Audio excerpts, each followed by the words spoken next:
والكتاب المنير كل نفس ذائقة الموت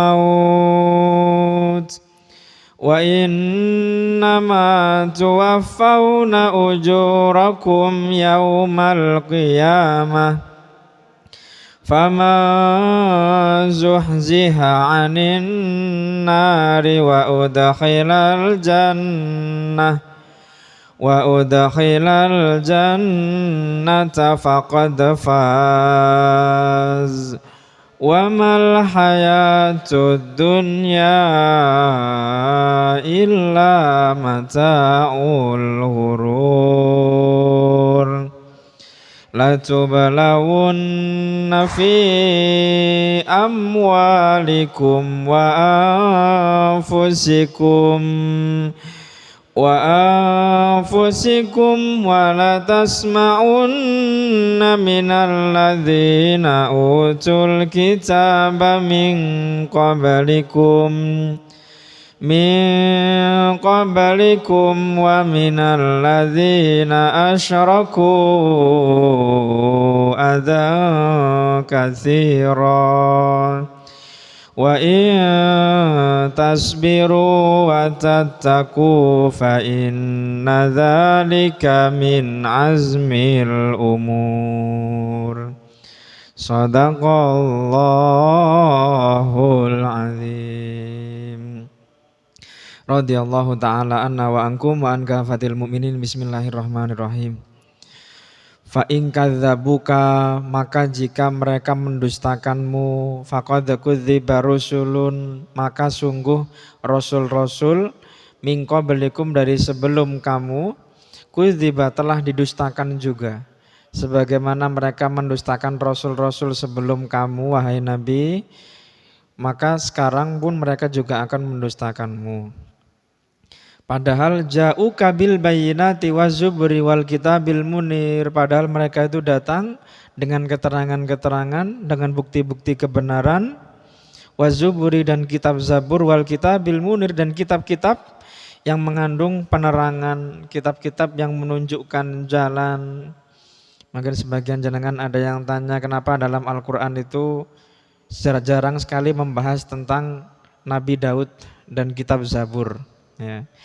Jadi kitab itu kan ada 4 yang kita ketahui, ada 4, ada kitab Zabur, kitab Taurat, kitab Injil, dan kitab Al-Quran. Tapi yang selalu dibahas itu selalu kitab Taurat, Injil, Al-Quran. Taurat, Injil, Al-Quran. Kenapa Zabur enggak pernah dibahas? Alasannya banyak.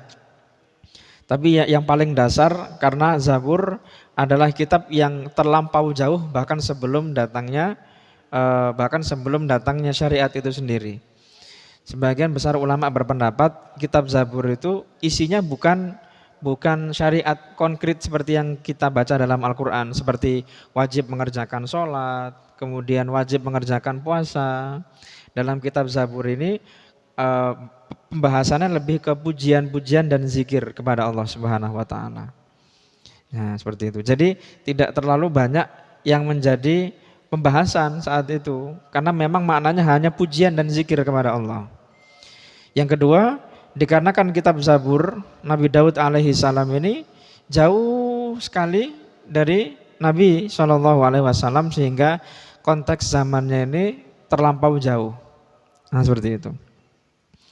Nah, lalu apa yang disampaikan di dalam Zabur ini sudah tertulis jelas di dalam kitab Taurat dan Injil. Dan kitab Taurat dan Injil kenapa mereka banyak dibahas? Karena pengikutnya banyak sekali yang Allah jadikan contoh dalam Al-Quran. Mereka diberi kitab, kitabnya mereka ubah. Mereka diberikan tanda-tanda, tanda-tandanya tidak mereka syukuri, tak mereka lihat. Masih terus saja membangkang kepada Allah. Bahkan hingga hari ini kan sama seperti itu. Maka Allah jadikan peringatan kepada kita, jangankan kamu, bahasanya kan gitu, jangankan kamu, nabi-nabi sebelum kamu saja sudah mereka dustakan. Bukan karena mereka ini enggak tahu, bukan karena mereka ini enggak ngerti, memang mereka tak mau tahu. Ini mungkin sering kita bahas bahwasannya orang-orang Bani Israel itu Kenapa mereka tak mau menerima ajaran syariat Islam walaupun mereka tahu? Dikarenakan ada kepentingan lain yang mereka inginkan. Jadi ketika agama sudah disandingkan, sudah digunakan untuk kepentingan dunia, maka kepada Allah ini akan menyimpang akhirnya. Nah, itu dia. Saat ini ayat yang kita bahas sekarang adalah ayat yang asbabun nuzul atau konteks turunnya ayat ini berkenaan tentang Nabi Shallallahu Alaihi Wasallam yang saat itu setelah perang Uhud tiba, maka beliau ini banyak sekali dicela, dihina, bahkan dimarah-marahi oleh orang-orang Yahudi, oleh orang-orang Nasrani yang ada di Mekah, yang ada di Madinah. Bahkan nggak sampai mereka, bukan hanya mereka ini mencela, mencaci saja, bahkan mereka juga sempat memusuhi Nabi. Jadi dibunuh moralnya, dibunuh semangat juang orang-orang beriman ini. Makanya kalimatnya, maka jika mereka mendustakan kamu, nah itu dia.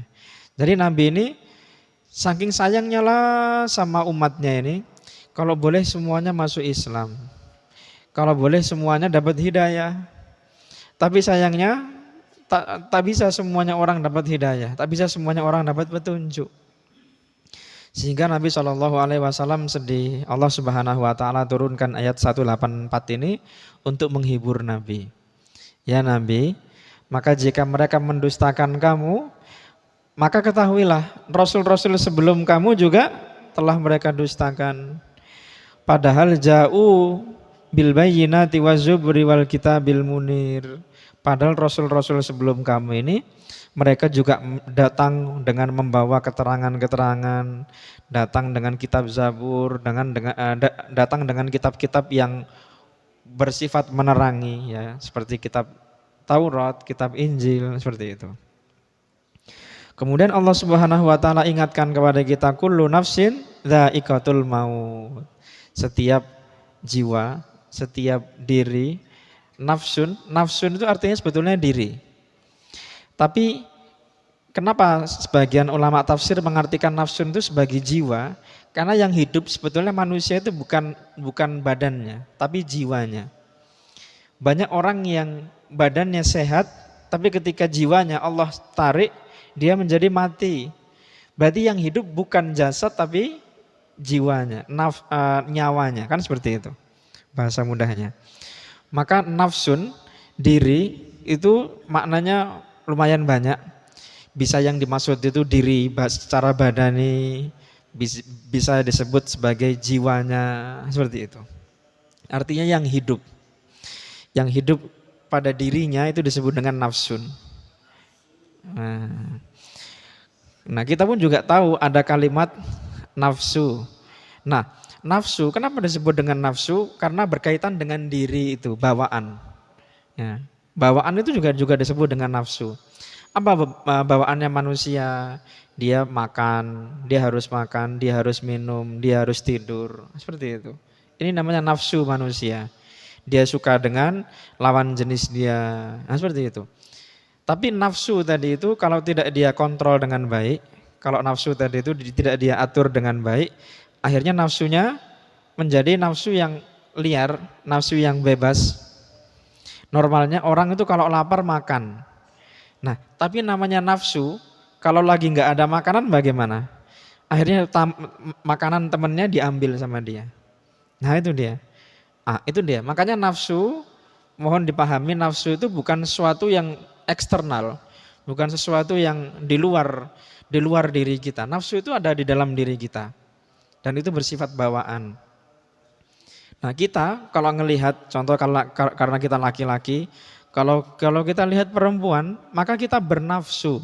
Maka Allah Subhanahu Wa Taala berikan kepada kita cara untuk menahan nafsu kita bagaimana dengan menikah. Nah itu dia. Kemudian kita itu memiliki nafsu, kita harus makan, kita harus tidur. Allah atur itu dalam syariat fikih. Nah, biar apa? Biar nafsunya terkendali. Baik.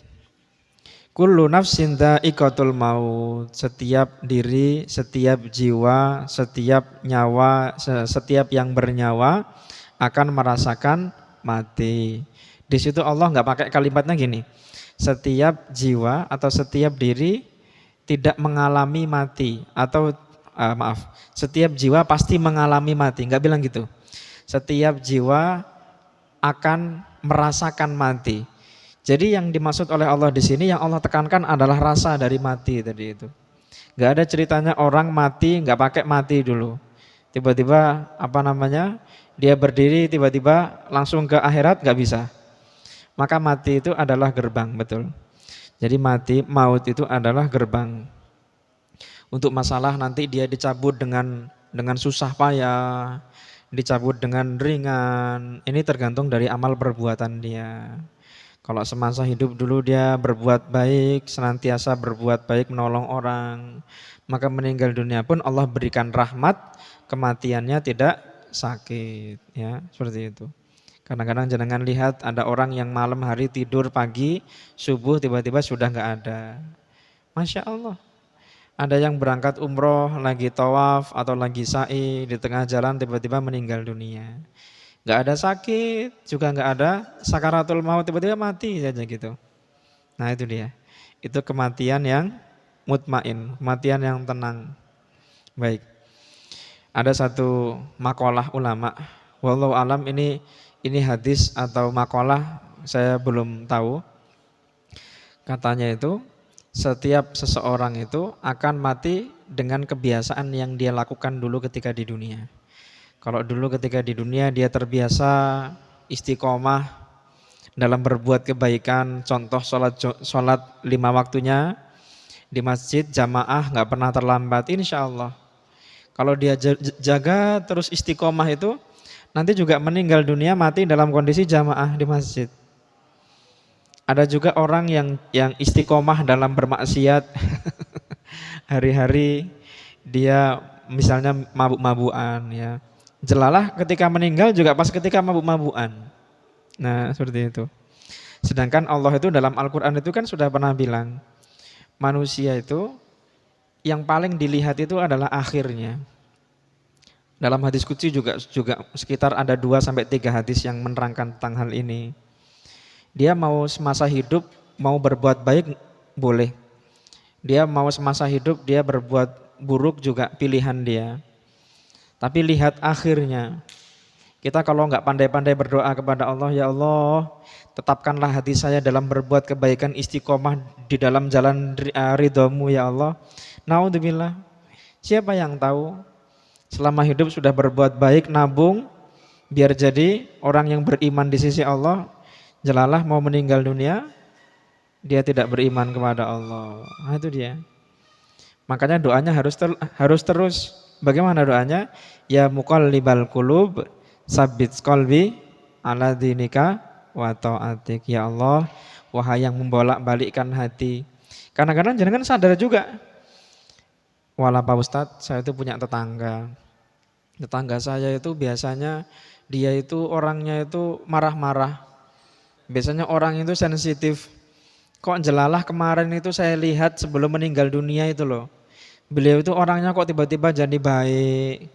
Kalau bicara jadi santun. Ternyata benar ya Pak Ustadz ya, katanya gitu. Mau meninggal dunia itu sifatnya berubah. Nah gitu. Nah ini dia termasuk dari ujian kematian. Makanya betul Pak, kalau boleh tausiah dari saya, habis sholat kita minta sama Allah, ya Allah, tetapkanlah hati saya untuk beristiqomah dalam jalan-Mu, matikanlah saya dalam kondisi husnul khotimah. Ah itu dia. Ya. Mungkin kalau setiap kajian hari Minggu, entah itu di kampung saya, entah itu di dekat rumahnya saya, itu Pak Kiai itu hampir-hampir selalu membahas tentang Barseso saja. Jangan ingat sesosok orang namanya Barseso. Dia dikenal sebagai seorang kiai, punya pondok pesantren. Dia jadi orang yang alim luar biasa. Ketika akhir hayatnya dia meninggal dunia dalam kondisi su'ul khotimah. Kenapa? Karena tiba-tiba dia itu bertemu dengan orang di masjid itu. Orang itu 3 hari 3 malam gak pernah berangkat ke kamar mandi, gak pernah makan, gak pernah minum, di masjid saja. Barseso itu kemudian mendekat ke dekatnya dia, ke dekat orang yang soleh tadi itu kelihatannya. Ditanya, wahai orang yang soleh, wahai orang yang alim, kamu ini kok bisa seperti ini ya? Saya juga pengen jadi seperti kamu. Nah, apa kata orang tadi, orang yang kelihatannya alim tadi, walaupun aslinya dia iblis? Kata dia gini, iya kalau kamu pengen jadi alim seperti saya, maka kamu harus berbuat dosa besar katanya. Dosa besar ini apa? Katanya. Disebutkan sama dia. Kamu harus berzina, kamu harus membunuh orang. Ah, membunuh, saya nggak bisa kalau membunuh. Ya udah, kalau gitu kamu harus berzina. Ah, jangan berzina, berzina terlalu berat buat saya. Kalau gitu kamu harus mabuk. Nah, mabuk, oke lah kalau mabuk. Karena mabuk itu kan menurut Barseso, mabuk itu yang menimbulkan mudarat buat dirinya sendiri, tidak untuk orang lain. Nah seperti itu. Ya sudahlah, walaupun berat tapi enggak menimbulkan mudarat bahaya untuk orang lain, enggak apa. Akhirnya besok hari Barseso mabuk-mabukan, diajak sama si setan tadi itu untuk mampir ke kedai, ke warung. Sampai di sana dia minum, dia mabuk, setelah mabuk dia lihat pelayannya kok cantik ya. Akhirnya dia berzina dengan pelayannya. Habis berzina dengan pelayannya, dia sadar takut ketahuan. Akhirnya dibunuh pelayannya tadi itu. Nah, lengkap sudah ya. Dia sudah mabuk-mabukan. Dia sudah berzina, sudah bunuh orang. Akhirnya sama masyarakat sekitar dipegang, diseret Barseso tadi itu ke tiang gantungan. Karena sudah bunuh orang. Hukum saat itu siapa yang membunuh dia dibunuh. Kemudian diseretnya Barseso tadi itu ke tiang gantungan. Sampai ke tiang gantungan itu setan masih belum menyerah. Maka namanya orang kalau sudah sakaratul maut itu biasanya merasakan haus yang luar biasa. Maka setan datang, kamu mau gak air? Nah, kalau mau maka murtadlah, keluarlah dari Islam. Awalnya tak mau juga. Dibujuk rayu terus. Akhirnya apa? Barseso keluar dari Islam. Itu dia. Orang yang selama hidup dia jadi orang yang alim belum tentu meninggal dunia dalam kondisi alim beribadah kepada Allah. Baik. Jadi kalau bolehlah ini kita jadikan pelajaran untuk kita terus berhati-hati. Sebagaimana kata Allah itu setiap yang berjiwa, setiap yang bernyawa, setiap yang hidup pasti akan merasakan mati. Wa innama tuwaffawna ujurakum yaumal qiyamah, dan sesungguhnya balasan kalian, ujur itu artinya balasan, dan sesungguhnya balasan kalian akan disempurnakan pada hari kiamat. Kenapa harus pada hari kiamat? Bukan ketika di dunia. Tadi alasannya sudah saya sampaikan bahwa balasan yang paling bagus, balasan yang paling sempurna adalah balasan yang diberikan nanti ketika di akhirat. Di dunia tidak diberikan. Kenapa? Dunia pun tidak bersifat sempurna. Semua ada waktunya, semua punya umur. Nah, sedangkan akhirat semuanya khalidina fiha, mereka kekal di dalamnya. Maka Pak, kalau boleh tausiah dari saya, kita mau berbuat baik saja. Mau Allah berikan balasannya di dunia, mau Allah berikan balasannya di akhirat, walakal hamdu. Allah yang punya nikmat, Allah yang mau balas, Allah lebih tahu yang terbaik daripada kita. Kalau kita dibalas di akhirat, alhamdulillah, menjadi bekal kita nanti di akhirat. Perjalanannya lama. Seberapa lama perjalanan kita di akhirat? Khalidina fiha. Selama lama-lamanya. Nah itu dia. Sedangkan wamal hayatu dunya illa mataul ghurur. Sedangkan dunia itu hanyalah kesenangan yang menipu.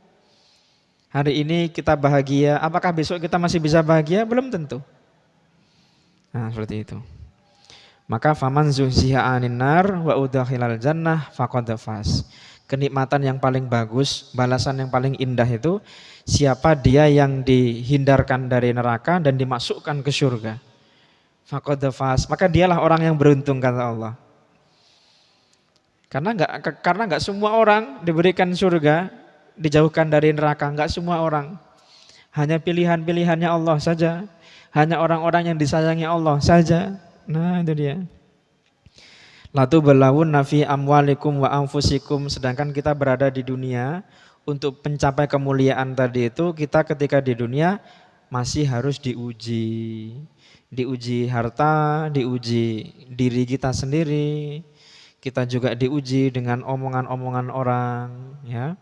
Baik, maka kalau boleh kita senantiasa minta tolong sama Allah, setiap hari berdoa, jangan lelah untuk berdoa. Berdoa itu kalaupun bukan karena kita punya keinginan, doa itu juga menjadi sarana untuk menstatuskan diri kita sebagai hamba Allah. Kan seperti itu dalam Al-Fatihah. Iyyaka na'budu wa iyyaka nasta'in. Hanya kepadamu kami menyembah dan hanya kepadamu kami minta tolong. Nah itu dia. Maka bagaimana cara kita menstatuskan diri sebagai hamba Allah? Dengan berdoa. Ya kalau Allah kita berdoa nggak senang, Allah senang. Kita berdoa, Allah senang. Kita minta ampun, Allah senang. Bukannya nggak senang, Allah senang. Bahkan kalau sepertiga malam itu Allah langsung datang ke langit dunia dalam hadis qudsi itu. Siapa yang mau minta pengampunan aku ampuni. Siapa yang punya hajat aku kabulkan. Siapa yang sakit aku sembuhkan. Kan seperti itu. Baik, semoga Allah Subhanahu wa ta'ala senantiasa memberikan kepada kita barokah umur dan ilmu, memudahkan kita dalam segala urusan, menjauhkan kita dari bala musibah. Apabila kita di sini di rumah ada yang sakit, semoga Allah berikan kesembuhan. Insya Allah ngaji kita sampai di sini. Saya tunggu kembali di pertemuan kita berikutnya, Pak. Kalau boleh, saran saya sebelum saya tutup untuk senantiasa menjaga kesehatan. Ini mungkin ini sudah keluar dari tema kita. Sedikit saran kecil ringan dari saya, Pak. Kita itu kalau di Indonesia punya beberapa banyak sekali kenikmatan-kenikmatan. Salah satunya adalah rempah-rempah. Mungkin di antara menu-menunya jenengan itu di rumah kalau boleh jenengan sisipi juga namanya menu nasi kuning. Ini bukan karena ada ritual atau semacamnya, bukan. Nasi kuning itu kan mengandung kunyit. Kunyit itu di dalamnya ada senyawa aktif namanya kurkumin. Kurkumin itu mengandung antioksidan tinggi, mencegah radikal bebas. Jenengan setiap hari berangkat keluar, naik motor, naik mobil, di tengah jalan ada orang bersin, batuk, wahing, dan lain semacamnya. Maka untuk menjaga kesehatan tadi itu, maka dibutuhkan antioksidan yang tinggi. Soto juga boleh. Tapi ada belakangnya ada pantangannya. Tadi seperti nasi kuning tadi itu bagus, Pak, tapi masalahnya ada di santannya kalau terlalu banyak. Seperti itu. Soto bagus, tapi harus lihat dulu. Ya, mari ngono kata dokter, Pak, jenengan ini asam uratnya sudah tinggi. Mari ngono di rumah makan soto babat. Ya, baik. Tadi juga contohnya kunyit tadi itu juga mengandung antiinflamasi, ya. Jenengan biasanya kalau radang tenggorokan sakit banget. Maka salah satu caranya untuk mencegah radang tadi itu adalah dengan kunyit tadi itu. Jangan kalau minum jamu kan nggak mungkin. Maka makannya tadi itu ditambahi dengan dalam nggih. Nah, insya Allah nasi kuning tadi itu sudah komplit, Pak. Ada kunyitnya, ada serihnya, ada daun jeruknya, ada jahe, ada ladanya, seperti itu. Jenengan kalau perhatikan di Indonesia itu kita tuh menjadi orang yang paling kaya sedunia. Dulu di Turki itu untuk mendapatkan jahe itu sulitnya minta ampun, luar biasa.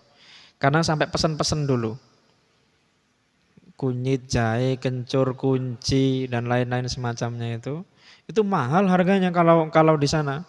Di kita seperti barang nggak ada harganya kalau di pasar. Baik. Baik, mohon dijaga baik-baik kesehatannya. Subhana rabbika rabbil izzati amma yasifun wa salamun alal mursalin walhamdulillahi rabbil alamin. Lillahi ta'ala al-Fatihah. Tadi kita lupa mau mengulangi huwa humahumnya. Minggu depan insyaallah kita ulangi. Wassalamualaikum warahmatullahi wabarakatuh.